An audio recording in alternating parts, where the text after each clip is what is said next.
ప్రాణత్యాగం చేయడానికి సిద్ధం. ధర్మం గురించి మీ అందరినీ కాపాడుకునే బాధ్యత నాకుంది. మీరు మీ ఇంట్లో మీరు సురక్షితంగా ఉండండి. బయటికి వెళ్ళే వాళ్ళు మళ్ళీ ఇంటికి తిరిగి వెళ్ళారు. సురక్షితంగా ఉండండి. హరార్ మహాదేవ్. ఇంకో శిక్ష లేదు. జైలు లేవు, కోర్టులు లేవు. ఒక్క నిమిషం అమ్మ. జైళ్ళు లేవు, కోర్టులు లేవు. ఆ జైళ్ళలో 3 నెలలు పెట్టి 3 పూటలు భోజనం పెట్టి ఇంకో ఆడపిల్లలు వ్యభిచారం చేయమని చేసే ధర్మం నా దగ్గర లేదు.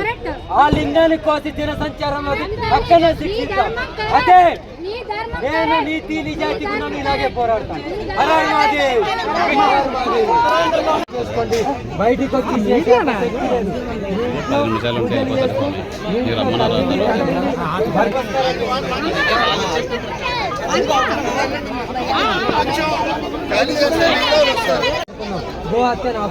అందరం కలిసి పోరాడదాం.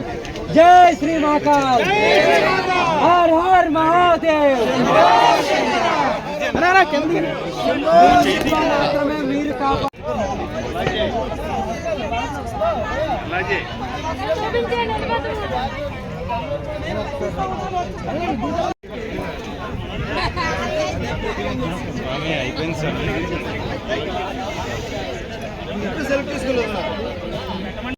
ఇంకో శిక్ష లేదు.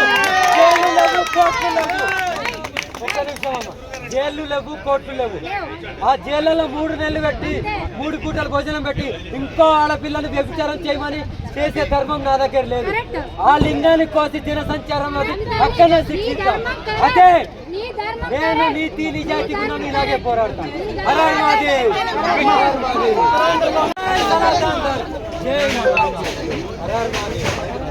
మీ అందరి గురించి నేను ప్రాణత్యాగం చేయడానికి సిద్ధం. ధర్మం గురించి మీ అందరినీ కాపాడుకునే బాధ్యత నాకుంది. మీరు మీ ఇంట్లో మీరు సురక్షితంగా ఉండండి.